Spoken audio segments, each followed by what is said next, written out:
کچھ دلچسپ مگر عجیب خبریں۔ مسٹر ٹوسٹی کے نام سے مشہور ایک سینڈوچ کی دکان کے مالک نے لگاتار 32 گھنٹوں تک کرسمس کے گانے گنگنا کر گینز ورلڈ ریکارڈ پر نظریں جما لی۔ ڈیو پر چیز نے اس غیر معمولی چیلنج کے دوران اپنی سینڈوچ شاپ کو اندر سے بند رکھا تاکہ کسی قسم کی خلل کے بغیر وہ اپنی طویل میوزیکل میراتھون مکمل کر سکے۔ وہ کرسمس کی خوشیوں کے ایک نئے اور یادگار انداز میں منانا چاہتا تھا۔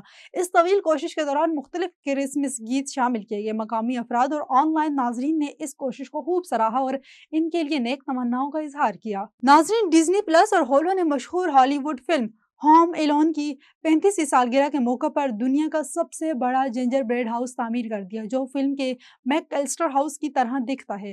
گینز ورلڈ ریکارڈز نے تصدیق کی ہے کہ یہ عمارت، جو 34 فٹ لمبی، 58 فٹ چوڑی اور 22 فٹ اونچی ہے، دنیا کا سب سے بڑا جنجر بریڈ ہاؤس ہے۔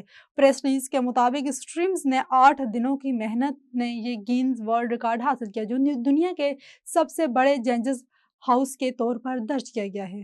بھارت میں بچپن کے دو دوستوں کو کھیت میں کام کے دوران ہیرا مل گیا۔ مدھیہ پردیش کے ضلع میں اپنا 24 سالہ ستیش خاتک اور 23 سالہ ساجد محمد کو لیز پر حاصل کرنے کے لیے کھیت میں کام کے دوران 15.3 کیرٹ کا ہیرا ملا۔ پینا ڈائمنڈ آفس کی جانچ میں تصدیق ہوئی ہے کہ یہ ہیرا اصلی ہے، جس کی مارکیٹ ویلیو 50 سے 60 لاکھ بھارتی روپے ہے، تقریباً 1.8 کروڑ پاکستانی روپے بنتی ہے۔